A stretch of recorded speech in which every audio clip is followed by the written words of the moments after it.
मैत्रिणींनो, आंबे बघून तर तुमच्या लक्षात आलंच असेल. आजची रेसिपी आपली जी बनणार आहे ती आंब्याच्या रसाची आहे आणि ती म्हणजे आज आपण करणार आहोत आंब्याचं आंबेपोळी. तर आणि वर्षभर टिकणारी आहे, त्यामुळे या रेसिपीला जास्त महत्त्व आहे. कारण आपण ही जी आजची रेसिपी करणार आहोत तिची मजा आपण वर्षभर घेणार आहे. त्यामुळे आत्ता आपण रेसिपीला सुरुवात करूया. असे मस्त पिवळे झालेले आणि अतिशय गोडीला सुरेख असा हा केशर आंबा आहे आणि त्यापासून आजची आपण ही रेसिपी बनवतो आहे. सगळ्यात आधी आंबे स्वच्छ धुवून घ्यायचे. आंबे स्वच्छ पुसून त्याची वरची जी साल आहे ती आपल्याला काढून घ्यायची आहे आणि आंब्याचा जो गर आहे तो आपल्याला एका भांड्यात जमा करायचा आहे. त्यानंतर तो मिक्सर किंवा ग्राइंडरवर आपल्याला बारीक करायचा आहे.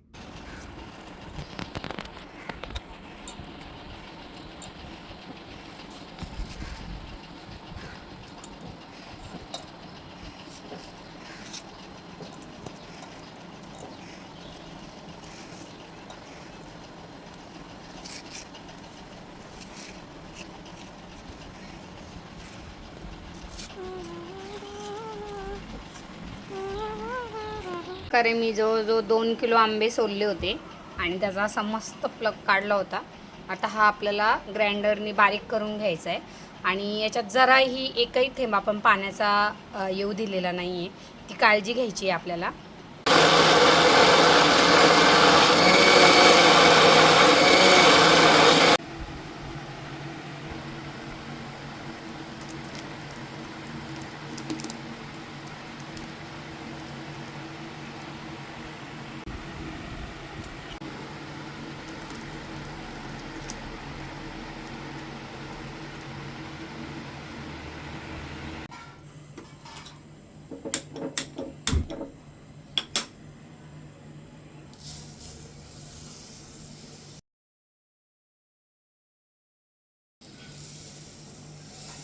आपण 2 किलो केशर आंबा घेतलेला आहे. आंबा गोड होता आणि कोय बाजूला निघून साधारणपणे आपल्याला 1.25 किलोचा तरी पल्प निघाला असेल अंदाजे. तर मी यासाठी 750 ग्रॅम साखर घातलेली आहे. आणि आता साखर आणि जो आंब्याचा आपण काढलेला गर आहे तो व्यवस्थित मिक्स करून घ्यायचा आहे. जोपर्यंत पूर्ण साखर विरघळते तोपर्यंत ते आपल्याला हलवायचं आहे. त्यानंतर एक लिंबू वापरायचं आहे आपल्याला. लिंबाचा इथे रस काढून घेतला आहे मी. आणि हा आपण आता यावर मिक्स करून घ्यायचा आहे. यामुळे छान चवही लागते आणि मस्त चकाकी येते आणि अतिशय छान होतात त्या वड्या झाल्यानंतर. तुम्ही पाहतालच. आता आपल्याला हा पूर्णपणे चांगला शिजून घ्यायचा आहे.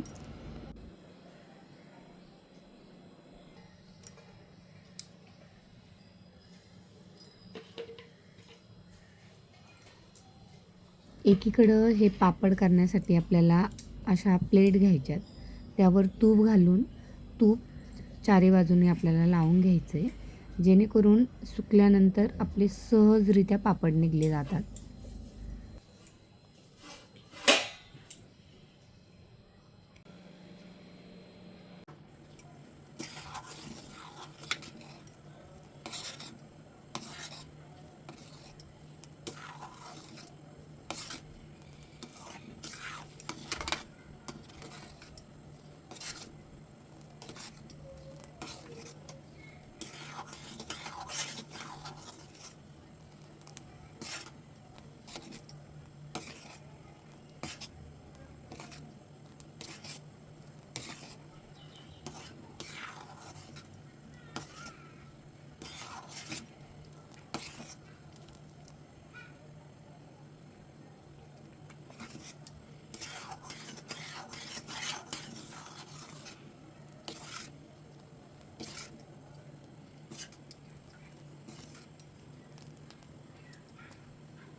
त्याला सारखं हलवायचं आहे आपल्याला.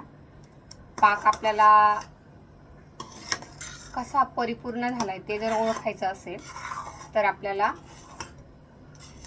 असं चिमटीमध्ये याचा थोडासा ज्यूस धरायचा आहे आणि असं पाहायचं आहे आपल्याला. हे बघा, अशी थोडीशी तार यायला लागली की आपलं मिश्रण परफेक्ट झाले असं समजायचं. आणि अशा वेळेस गॅस बंद करायचा आहे. आणि तुम्हाला दुसरी एक मी ओळखायची ट्रिक सांगते सोपी. असं ताटामध्ये घेऊन एक चमचा टाकायचा आणि व्यवस्थित त्याला सेट करून पाहायचं होतं आहे की नाही. त्यातही तुम्हाला कळतं घट्ट पातळ कसं झालं आहे ते. आणि अशा पद्धतीने तुम्ही असे परफेक्ट लेअर लावून हे पापड बनवू शकता. याला आंब्याची पोळी म्हणू शकता, आंब्याचे पापड म्हणू शकता.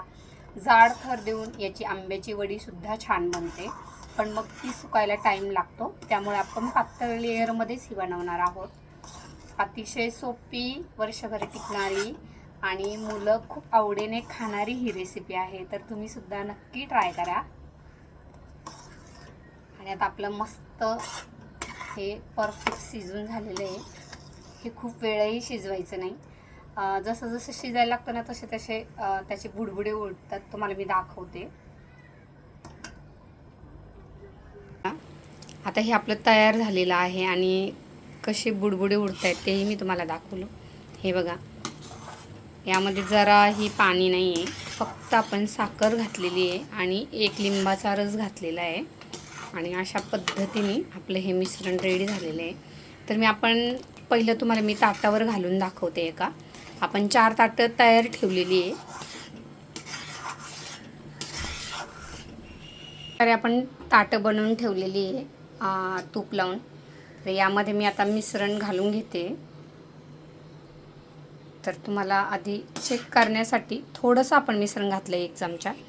तर पाहू शकता आपल्याला अजिबात चमच्यानी वगैरे पसरायची गरज नाही. ते आपोआप सहजरित्या असं पसरलं जातं.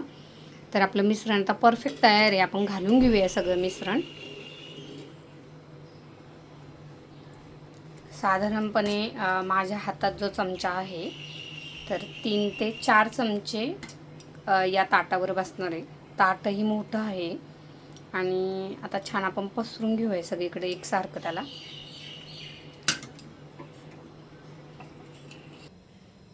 हे बघा, अगदी काही त्रास न होता आपलं सहज ते पांगलं गेले मिश्रण आणि मस्त सगळ्या ताटाला असं छान सेट झालेलं आहे. हां, तर आपलं पूर्ण ताटाला सेट होईल या पद्धतीने आपण मिश्रण पसरून घेतलं. इकडे थोडंसं हलकीशी बाजू राहिली तीही आपण सेट करून घेऊया. हां, आता आपलं एकदम परफेक्ट सेट झालेलं आहे. पाहू शकता तुम्ही ताट. आणि मस्त आता याच पद्धतीने आपल्याला याला सुकून द्यायचं आहे. याला उन्हाचीच गरज आहे असं काही नाही. उन्हात जर ठेवलं तर तुम्हाला बाहेर त्याचं काळजी घ्यावी लागेल.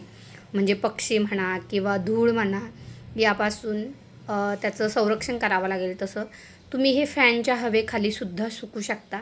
तर मी अशाच पद्धतीने आता सगळे ताटं बनवून घेते.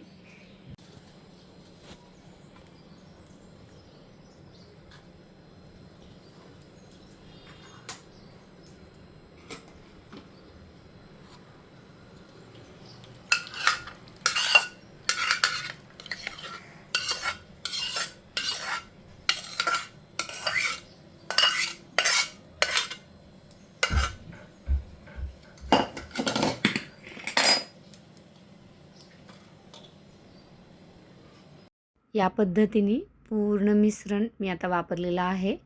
आणि जवळजवळ आपले 5 ताटं 2 किलो आंब्यामध्ये तयार झालेली आहे. आणि याची तुम्ही आता ह्याला जवळजवळ 2 दिवस आपल्याला सुकवायला लागणार आहे. तर मी घरातच सुकवणार आहे. आणि मस्त खिडकीमध्ये अशी छान जागा आहे माझ्या, तिथे थोड्याशा प्रमाणात ऊनही लागतं आणि छान हवाही लागते. त्यामुळे इथे हे आपले पापड व्यवस्थित सुकले जाणार आहेत.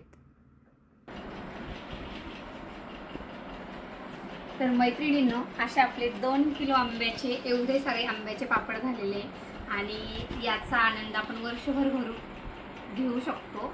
त्यामुळे तुम्हीसुद्धा ही रेसिपी ट्राय करा. बनवायला एकदम सोपी आहे आणि खायला एकदम चविष्ट आहे. आता दुसऱ्या दिवशी आपले हे पापड मस्त सुकून रेडी झालेले आहेत. आंबा पोळी किंवा तुम्ही आता याच्या मस्त आंब्याच्या वड्यासुद्धा बनवू शकता.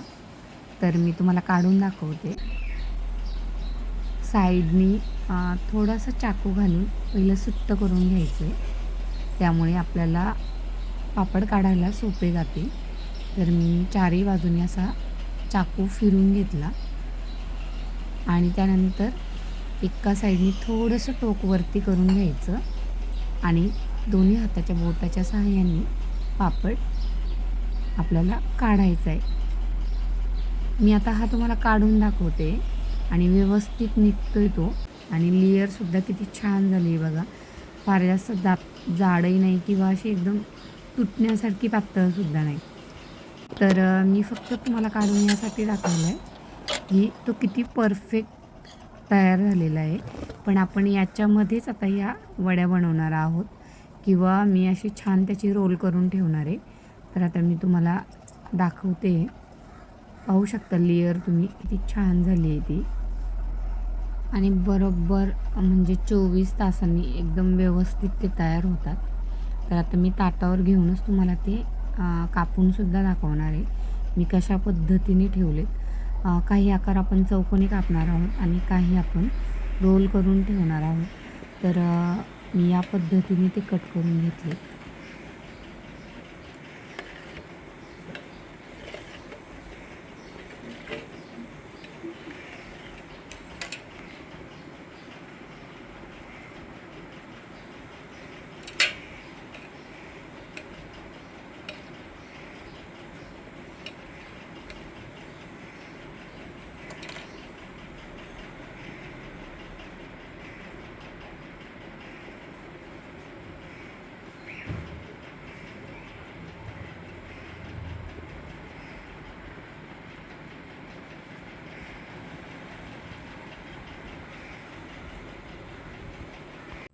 याच पद्धतीने मी दुसऱ्या ताटांवरच्या सुद्धा पापड मोकळे करून घेतले आणि साईडचं होतं त्याचे मी कट करून अशा छान वड्या पाडल्या आणि जे मधले होते त्याचे असे मस्त मी रोल बनवलेत आणि खरंच खूप सुरेख झालेत ते. मी काही प्रमाणात रोल केले आणि काही प्रमाणात या पद्धतीने छान आंबावडी केली आहे आणि खरंच मस्त त्याला शाईनसुद्धा आलेली आहे. आणि या वड्या खरं तर आपण अगदी वर्षभर साठवून खाऊ शकतो. पण आमच्याकडे त्या लगेच फस्तही झाल्या कारण घरात त्या सगळ्यांनाच खूप आवडल्या. आणि तुम्हालासुद्धा ही रेसिपी आवडली असेल तर नक्की लाईक शेअर सबस्क्राईब करा. धन्यवाद.